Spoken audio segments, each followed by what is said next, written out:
What is up, everyone? Welcome to Tesla Invest. And today there was blood in the streets. That's right. Tesla ending at $388.04. Still after hours, a little bit before that. And at one point it hit $379.79. Now, if you guys saw my previous video, you guys already know that I am a long-time investor. I am not a trader every day. I'm in it for the long run. And this is something that I definitely recommend everyone, especially the newcomers, the new people who are new to investing.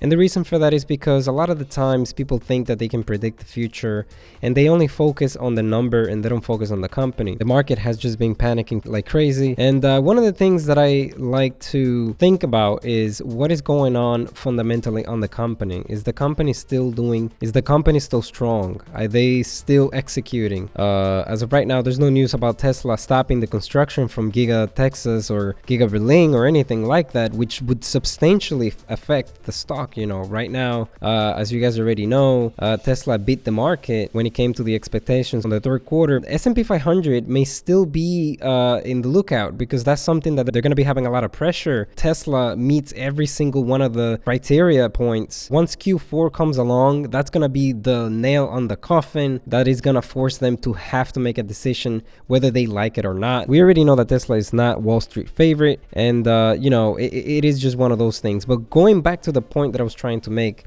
I haven't heard any news that have been negative in order for me to think about selling. Like the majority of the people that are selling in the market, you know, we see that throughout the entire week, ever since October 12th, that has been a downward trend, basically 8% from the peak. That doesn't really matter when you're investing in a company like Tesla, Amazon, or Apple, pretty much, especially Apple back in 2007, you know, when the economy was hurt. And even though the economy was hurt, Apple was still going up with the iPhone. And that's basically how I look at companies. You know, I definitely measure them based on what they're doing, what the principles are. One of the things that I noticed is that, for example, you know, Tesla plans to open about 52 new service centers by 2021. And this is just news that are great to my ears, you know, good news all along, you know, and the market is still not going to be paying attention because everybody's just scared. You know, the same thing happened with Battery Day. You know, in Battery Day, they were just thinking that, oh, when is the million-mile battery gonna come along? When is it gonna be? Oh, you know, this is 3 years from now on, and all that stuff. But what they didn't understand about Battery Day is that with the new batteries, if you do the math, you know, and you multiply the cycles by 2,000, you're gonna get a million miles. And there's a lot of people that have been doing their own tests with the new specifications of the batteries, and they being able to get way more than a million miles. So, you know, it's just one of those things that if the fundamentals of the company are still great, I'm not going to be selling. Of course, you know, a lot of the people just pay attention to whether or not a company is making money. But if that was the case, then nobody should invest in Amazon or any other company that is starting up, because hello, startups are just like that. Now, Tesla is not a startup, but that's just an example. When a company is starting up or they're growing, they're a growth company, you know, they're not going to have any money, but what matters is, are they having higher revenue? And what are they doing? If they're making $100 million, and then the next year they make $200 million, and then the next year they make, you know, $500 million, then $1 billion, then $2 billion. They're doing something right. They're scaling. And that's what you need to pay attention. But anyway, I'm ranting way too much. When we pay attention to this thing, you know, Tesla plans to open about 52 new service centers by 2021, Electric says. Tesla plans to add at least one new service center every week. That's just insane. By 2021. This is one of the things that a lot of people were complaining, that the service is not good, that you have to wait not only for the orders, but also for the service and everything. And sometimes you may need to take a week, even if Tesla paid for everything when it came to servicing your Tesla. This is amazing. Every single week, there's going to be a new service center. Has been expanding this network in service centers and superchargers to keep up with the growing fleet. That's true. And that's literally what they have to do. And guess what, guys? Every service center is a physical location that has to hire more employees. That's going to cost more money.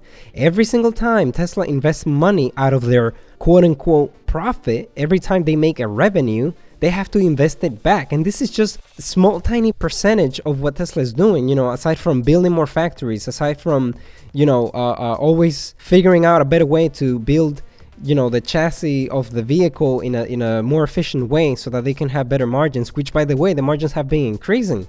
Right now Tesla has a margin for 27% and used to be 19%. And just for comparison, NIO right now has a 5% margin, give or take, in their cars. You have to be putting your head in sand not to understand what's going on with Tesla. Another thing that they're going to be spinning in a negative way is basically the fact that Tesla supplier LG Chem to spin off battery business in December report. And big emphasis on Tesla supplier just to make it seem like Tesla is gonna go in trouble because LG is gonna spin off their own battery business, so he's basically going to compete with Tesla. That's basically the implication that this title is making. Tesla is doomed. And this is not just me being paranoid. This is literally how it's always been when it comes to the titles and the headlines. It's always that punchline.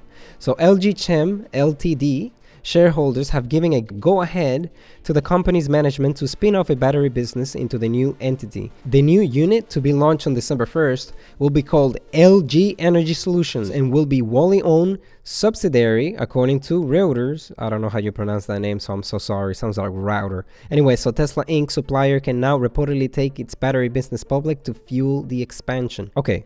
That doesn't really tell me anything about Tesla. That literally just says, hey, if you're investing in Tesla, Tesla has a supplier and their supplier is going to spin off their own battery business. So watch out, you might need to sell because, sell. Look at that, 30% sell, way higher than buy, and 46% hold. Now, guys, you already know that if you have been following Tesla in the news, you already know the drill. Overall, everything is bullish when it comes to NIO. 53% a buy and only 13% a sell. And the only good thing that I say that NIO has, which by the way, don't get me wrong, I'm also a little bit invested in NIO only because of one thing and one thing only. The reason for that is because it's basically the fact that they announced that they're going to be doing their own autonomous driving software technology, and that's the only reason why I decided to invest in NIO. Other than that, I definitely don't see NIO as a competitor to Tesla, even though the entire market, as you can see, is putting NIO ahead of Tesla when it comes to recommendations, when it comes to pretty much anything. Anyway, guys, this wraps it up for tonight because this is all the information I will talk about regarding Tesla and NIO, which are the two companies that I am investing on right now and are basically the basis of this channel, aside from Arkk and a few other companies that I'm watching right now, like Apple, Space. I'm not investing just yet, but I am definitely very, very, very close because I have my foot in the door. There's just so much going on right now in the market. And as you guys can see, the volatility is insane, at least when it comes to Tesla. It's just being insane this year. So if you're like me, an average Joe who's starting in the investing game, hang in there. Don't panic. Hang in there. Do not panic sell. Hold your horses. If you're a long-term investor, if you're a swing trader, at least play your trades a little bit in the safe side and try to not gamble too much when it comes to your money. If you guys like this video and you guys would like to see more updates on my portfolio, which is right now sitting at a current 12,594. That was after the drop, because before the drop I was well over 16 grand. Unfortunately, you know what happens when you're invested in just a couple of stocks. It is very highly volatile, but obviously at one point I did break that 20k barrier. This is basically my goal for this year. If I can get back at it, I believe it will definitely happen. If not this year, definitely by January or February, because of so many great things happening in Tesla. But if you guys want more updates when it comes to my portfolio or my opinion on certain stocks, leave a comment below. Let me know. Autonomous driving, anything with innovation, anything with electric, anything with EVs, anything along those lines, or any type of company that's doing some type of disruptive technology, make sure to hit the subscribe button, and I'll see you guys next time.